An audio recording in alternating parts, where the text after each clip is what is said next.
Olá, amantes da bola, que assim como a Terra é redonda. Eu sou o Danilo Leitor e esse aqui é o episódio 12 de A na Bola.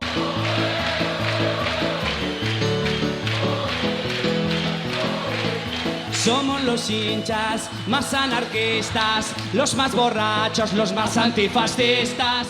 O time a ser apresentado hoje é o São Paulo de 1957, escolhido pelo podcaster e historiador Matias Pinto. Mas antes de falar desse São Paulo que nem ele nem eu vimos jogar, eu vou contar 3 historinhas da minha vida envolvendo o São Paulo. A primeira tem a ver com meu pai e com um processo que me levou a ser corintiano.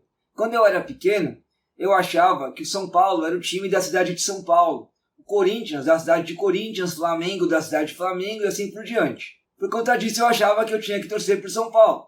Aí meu pai me explicou que não, que ele torcia para o Fluminense, que era do Rio de Janeiro, explicou os times do Rio de Janeiro, explicou os times de São Paulo e me disse que se eu quisesse, ele me levava para ver um jogo de cada time para eu poder escolher. Claro que eu escolhi primeiro o jogo de São Paulo e fui lá ver São Paulo e Atlético Mineiro, que por algum motivo foi no Parque Antártica e que o Atlético Mineiro acabou ganhando por 2-1. O segundo jogo que eu resolvi ver foi do Corinthians. Eu não lembro contra quem nem o resultado. Eu só lembro da torcida. Foi ali que eu me tornei corintiano e que o Palmeiras não teve nem chance de entrar no processo de escolha. A segunda história tem a ver com a minha irmã, que quando era pequena não dava assim tanta bola pro futebol. Na adolescência ela passou a gostar um pouco mais. E aí, segundo ela, para não desagradar eu e meu pai, que naquela época já era mais Corinthians do que Flu, e nem o padrinho dela, o Vladimir, que já apareceu aqui nas histórias, que é palmeirense, resolveu torcer por São Paulo. É claro que com isso, ela desagradou os dois lados, como dizia meu pai.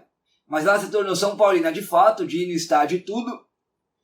E quando São Paulo foi campeão do mundo em 2005, fui eu que fui até a banca comprar um pôster de São Paulo para dar de presente para ela. A terceira história envolvendo São Paulo que eu quero contar para vocês é um pouco mais recente. Há uns anos atrás, alguns times antifascistas aqui de São Paulo criaram a Liga Alternativa de Domingo, a LAD. Essa liga era bem aberta, os pontos importavam muito pouco e a questão era mesmo jogar e confraternizar uns com os outros. Um desses times era a Esquerda Tricolor, formada por São Paulinos, que em um dos jogos estava com jogadores a menos e me convidou para jogar, mesmo sendo corintiano. Eu aceitei e até fiz gol, mas é claro que eu não joguei com a camisa do São Paulo.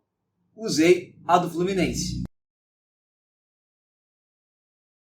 Vamos então ver como jogava o São Paulo de 1957?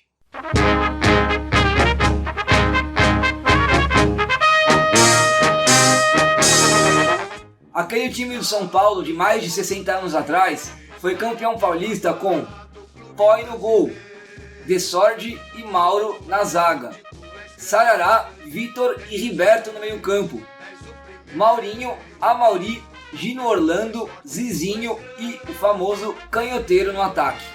Jogadores que hoje talvez até sejam pouco conhecidos, mas que na época formavam um timaço. Para falar sobre esse São Paulo de 57, infelizmente a gente não vai ter aqui a pessoa que escolheu, o Matias Pinto. Para o lugar dele, eu convidei o também historiador Luiz Sapo Felim. Vamos ouvir ele? Salve, salve Danilo e ouvintes do canal. Estou aqui para apresentar um time do São Paulo que não fui eu que escolhi, apesar de ter achado bem interessante a escolha aí do grande Matias Pinto, que eu estou substituindo hoje. E é o São Paulo campeão paulista de 1957. Título que foi o último antes de uma fila que o São Paulo entrou de 13 anos aí no período de construção do Morumbi, né? Esse título de São Paulo, ele foi importante por vários aspectos, né? Tinham vários craques no time, Canhoteiro, que é o tipo Garrincha da ponta esquerda.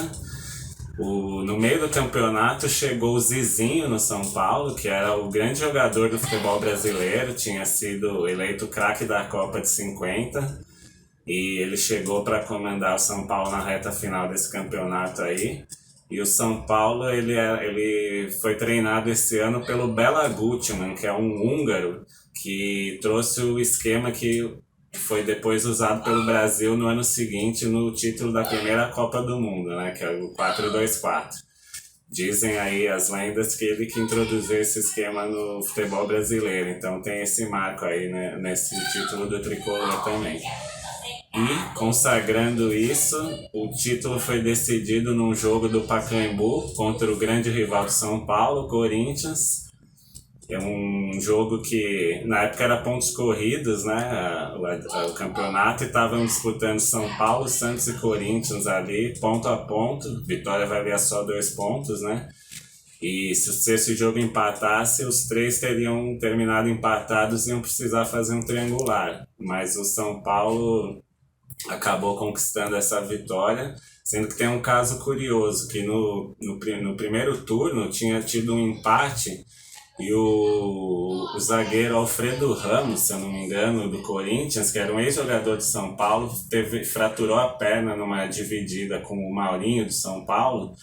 E durante a semana depois disso, os jogadores, o Maurinho e o Gino Orlando do São Paulo, foram fazer uma visita pro Alfredo Ramos no hospital e deu briga com uns caras do Corinthians lá.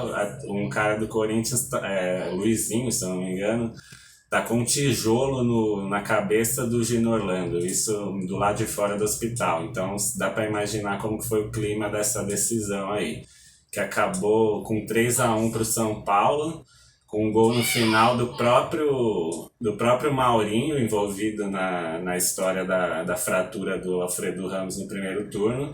E quando ele fez o terceiro do São Paulo, que matou o jogo, foi um gol polêmico, teve muita reclamação de impedimento, e ele ainda provocou o Gilmar Ramos, o goleiro do Corinthians, depois do gol.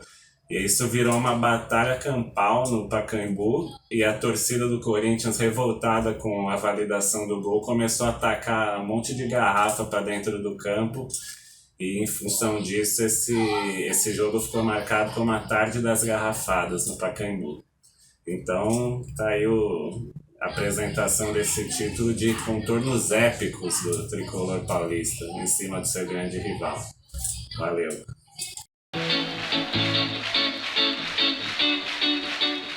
A camisa de hoje vem de outro país. Essa daqui é a camisa do Sangre e Luto, um time anarquista do Uruguai.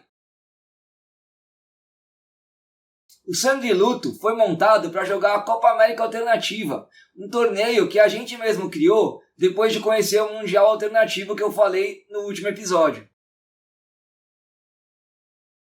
Eu joguei para eles com essa camisa na edição da Copa América Alternativa de 2018, que pela segunda vez na história aconteceu em Gualeguaychú, uma cidade na fronteira entre o Uruguai e a Argentina.